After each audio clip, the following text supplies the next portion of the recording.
आपण कपाट कधी उघडून बघत नाही. कपाटामध्ये अनावश्यक असे कपडे खूप पडलेले असतात. जुने कपडे म्हणू शकतो त्याला.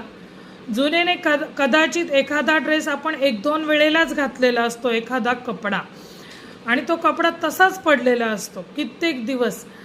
तर असं करू नका. आणि जुने कपडे, जर का कुठे कपडे फाटले असतील, तुमच्या आवडीचा एखादा कपडा असेल, तो कुठे फाटला असेल तर तो वेळेत शिवून घाला.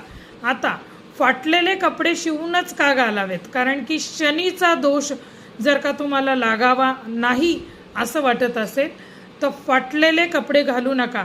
हल्ली तुम्ही बघितलं असेल मार्केटमध्ये जीन्सच्या पॅन्ट आलेल्या आहेत आणि त्या पण फाटलेल्या, आणि त्याची किंमत ह्याच्यापेक्षाही जास्त आहे. घेऊ शकता, शनीचा दोष ओढवून घ्या आणि खुशाल फाटके कपडे घाला. माझं काहीच म्हणणं नाही आहे.